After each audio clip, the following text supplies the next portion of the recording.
नमस्कार दोस्तों। 10वीं कक्षा सभी विद्यार्थी और उनके माता पिता या अभिभावक के लिए बहुत ही महत्वपूर्ण होता है। ज़्यादातर विद्यार्थी 10वीं पास करने के बाद ही अपने करियर के प्रति गंभीर होते हैं। उनके दिमाग में ज़्यादातर यही घूमते रहता है कि 10वीं के बाद क्या करें, 10वीं के बाद कौन सा स्ट्रीम चुने, 10वीं के बाद कौन सा सब्जेक्ट लें। अगर वह 10वीं के बाद आगे की पढ़ाई नहीं करना चाहते हैं तो कौन सी नौकरी लें, कोई बताने वाला जल्दी नहीं होता है। ये बड़ा इंपॉर्टेंट होता है 10वीं कक्षा के बाद कि अगर लड़का को भी पता ना हो और उसके अभिभावक को भी पता ना हो तो कौन बताएगा। बहुत सारे विद्यार्थी और उनके माता पिता या अभिभावक 10वीं के बाद कई सारी ऐसी गलतियां करते हैं। ये गलतियां कभी सही करियर चुनने को लेकर होती है तो कभी अच्छे कॉलेज चुनने को लेकर। 10वीं के बाद की जाने वाली इन गलतियों को जानना और उनसे बचना बेहद ही जरूरी है।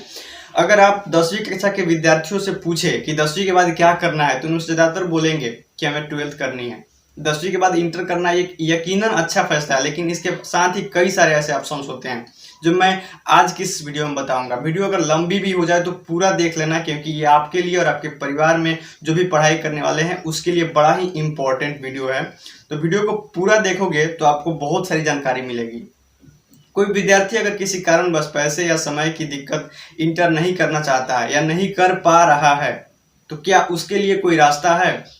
क्या आपको वो रास्ते पता है? अगर नहीं पता है तो इस वीडियो को अंत तक जरूर देखना, आप कई रास्ते जान जाएंगे। आपको अगर मालूम भी है फिर भी आप इस वीडियो को पूरा देख सकते हैं। इससे आपको मालूमात में इजाफा होगा, कुछ नया जानने को मिलेगा और सबसे बढ़कर कि इस वीडियो को पूरा देखने के बाद आपको क्लियर हो जाएगा कि 10वीं के बाद क्या करना चाहिए।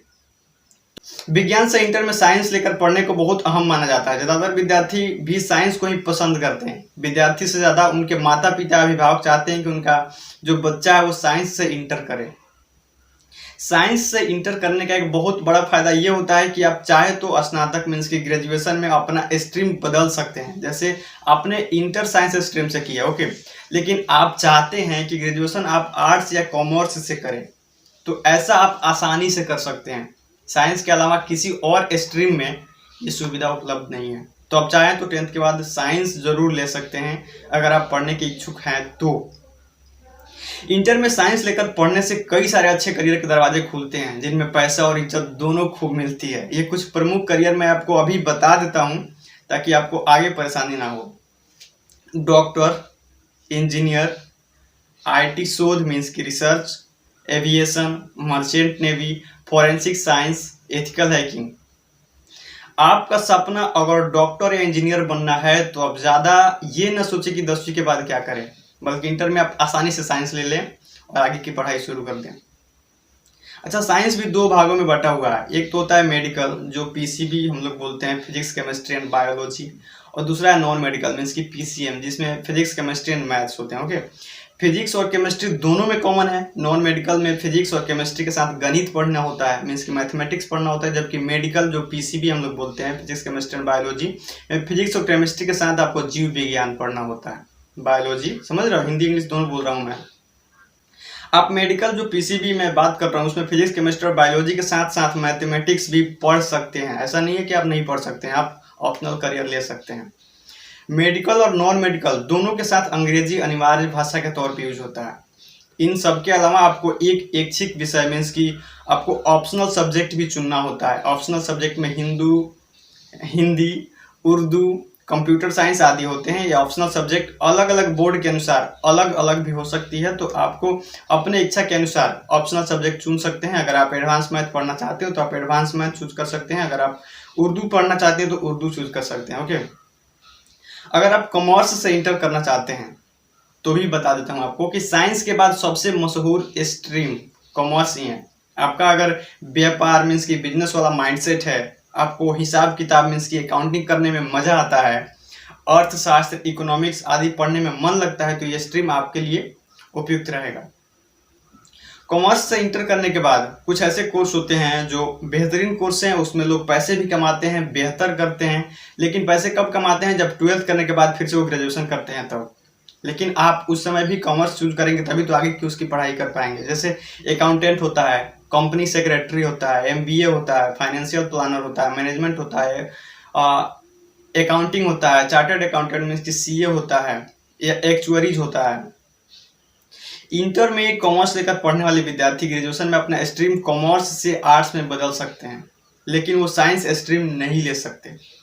इस बात को हमेशा आप याद रखिएगा। अगर आपको नहीं समझ में आया तो पीछे रिवाइंड कर लेना, वीडियो आपको फिर से समझ में आ जाएगा।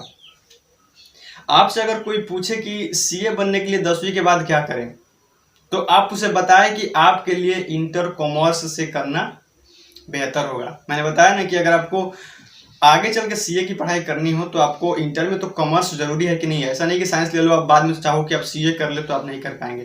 कॉमर्स में इंटर करने के लिए आपको कुछ विषय पढ़ने की आवश्यकता होती है, जैसे accountancy, business studies, economics, English information practices, mathematics भी आप पढ़ सकते हैं। आइए जानते हैं आर्ट्स से इंटर करने पे।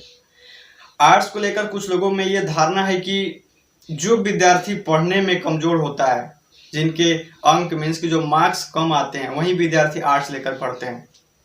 पर यह धारणा, ये सोच बिल्कुल गलत है। बहुत से विद्यार्थी जो पढ़ने में अच्छे होते हैं, परीक्षा में अच्छे अंक भी लाते हैं, वह भी इस स्ट्रीम को चुनने में रुचि रखते हैं। देखो, गांव में कई सारे लोग कई तरीके की सोच रखते हैं। उन सभी सोच को आपको छोड़ करके आगे बढ़ना है। अगर आप 10th में हो और अगर आपको कुछ नहीं समझ आ रहा है तो आप हमारे पास मैसेज करो, मैं आपको गाइड करूंगा। जो विद्यार्थी सरकारी नौकरी पाना चाहते हैं उनके लिए आर्ट्स बहुत उपयोगी है, क्योंकि ज़्यादातर जो नौकरी पाने के लिए प्रतियोगिता परीक्षा होता है, मीन्स की जो कॉम्पिटेटिव एग्जाम्स होते हैं, जैसे यूपीएससी, एसएससी, बीपीएससी आदि, इनके पाठ्यक्रम सिलेबस में ज़्यादातर आर्ट्स स्ट्रीम के ही टॉपिक होते हैं। आईएएस बिहार का सबसे फेमस चीज, आईएएस बनने के लिए 10वीं के बाद क्या करें, तो इंटर में आर्ट्स स्ट्रीम ज़्यादा मददगार होती है। सरकारी नौकरी पाने के अलावा भी आर्ट्स स्ट्रीम में कई सारे ऐसे करियर विकल्प मौजूद हैं, जिनमें से कुछ प्रमुख है जो मैं आपको बता देता हूं अभी, कि आप आर्ट्स से पढ़ने के बाद आप क्या क्या कर सकते हैं। जैसे पत्रकार बन सकते हैं, मीन्स की जो जर्नलिस्ट जो आजकल बहुत चल रहे हैं, ग्राफिक डिजाइनर बन सकते हैं, वकील बन सकते हैं, इवेंट मैनेजर बन सकते हैं, शिक्षक बन सकते हैं, एनिमेटर बन सकते हैं। आर्ट्स स्ट्रीम से इंटर करने में एक दिक्कत ये आती है कि आप अगर ग्रेजुएशन में अपना स्ट्रीम बदलना चाहते हैं तो आप नहीं बदल पाएंगे। जैसे कि मैंने कहा था ना कि साइंस से अगर आप लेते हो तो आप बदल सकते हो ग्रेजुएशन में, आप कॉमर्स से लेते हो तो साइंस में जा सकते हो। उसी तरह अगर आप आर्ट्स से लेते हो तो कहीं भी नहीं जा सकते। आर्ट्स स्ट्रीम में 11वीं और 12वीं में ये सब विषय होते हैं, जैसे इतिहास होते हैं, पॉलिटिकल साइंस होते हैं, सोशियोलॉजी होता है, इकोनॉमिक्स होता है, जियोग्राफी होता है, साइकोलॉजी होता है, अंग्रेजी होता है, और जो क्षेत्रीय भाषा होता है वो आप पढ़ाई कर सकते हैं। पॉलिटेक्निक के कुछ कोर्स मैं बता देता हूँ आपको। आर्ट्स तो हो गया, साइंस में हो गया, आपको कॉमर्स में भी हो गया। 10वीं के बाद अगर आप इंटर नहीं करना चाहते हैं तो आप पॉलिटेक्निक कोर्स कर सकते हैं। ये भी बड़ा आसान कोर्स होता है और इसकी अवधि 3 साल की होती है। चूंकि ये टेक्निकल कोर्स होते हैं इसीलिए इसे करने के बाद जॉब मिलने की भी अधिक संभावना रहती है, तो आप ये कर सकते हो कोर्स। जल्द इंजीनियर बनने के लिए 10वीं के बाद क्या करें, तो पॉलिटेक्निक बेस्ट रहेगा। अगर आपसे कोई सवाल करे तो बताना। मैं आपको अभी कुछ पॉलिटेक्निक के भी कोर्स बता देता हूं जो आपके लिए फायदेमंद हो सकता है। और अगर आप 10th के बाद पढ़ाई जल्दी नौकरी करना चाहते हो, सिंपल चीजें हैं, तो आप पॉलिटेक्निक कोर्स कर सकते हैं। जैसे डिप्लोमा इन सिविल इंजीनियरिंग, जो लोग बीटेक करते हैं तो वो 12th के बाद 4 साल उनको पढ़ना पड़ता है, लेकिन आप 10th के बाद भी पढ़ सकते हो। ये टेक्निकल कोर्स है। Diploma in computer engineering, diploma in chemical engineering, diploma in instrumentation technology, diploma in aerospace engineering, diploma in mechanical engineering. Mean समझ रहे हो ना, सब में इंजीनियरिंग लगा हुआ है और डिप्लोमा लगा हुआ है, तो ये डिप्लोमा का कोर्स है।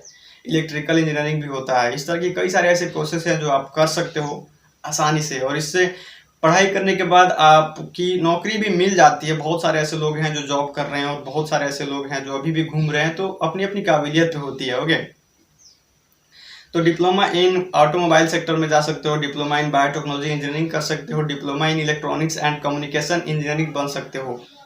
सबसे अगर ज़्यादा ट्रेंडिंग पे अगर कोई चीज़ देखो तो अभी भी कंप्यूटर साइंस है, तो आप डिप्लोमा इन कंप्यूटर साइंस में जो आईटी सेक्टर होता है उसमें आप जा सकते हो।